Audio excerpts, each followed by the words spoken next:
Kým prejdeme k jednotlivým nástrojom a funkciám programu Word, vysvetlíme si, čo Word je a na čo sa používa. Program Word patrí medzi textové editory, ktoré sa používajú na prácu s textom. Word slúži na tvorbu písomnej komunikácie prostredníctvom textových dokumentov. Pomocou programu Word rýchlo napíšete napríklad žiadosť, sťažnosť, motivačný list, životopis, diplomovú prácu alebo celú knihu.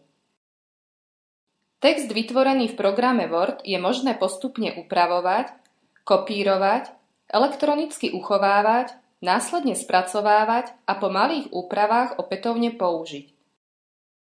Uložený textový dokument je možné odoslať prostredníctvom elektronickej pošty ako prílohu e-mailovej správy alebo dokument vytlačiť. S programom Word sa stretnete v každom sektore, či už vo firme alebo v školstve. Program Word je súčasťou kancelárskeho balíka Microsoft Office, ktorý využíva väčšina firiem. Do textového dokumentu Word je možné vkladať obrázky alebo fotografie, vytvárať tabuľky a prehľady alebo nakresliť vlastný obrázok. Pri písaní textu prebieha automaticky kontrola pravopisu a gramatiky, ktorú si ľubovoľne zvolíme.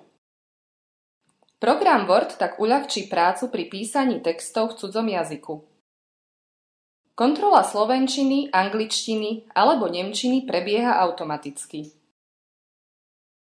Po absolvovaní tohto kurzu zvládneme základné ovládanie programu Word 2010.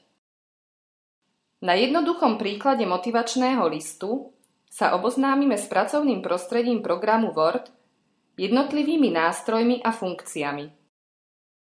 Neprekvapí vás žiadny textový dokument a jeho úprava a program Microsoft Word sa tak stane vašim každodenným pomocníkom pri písaní textu.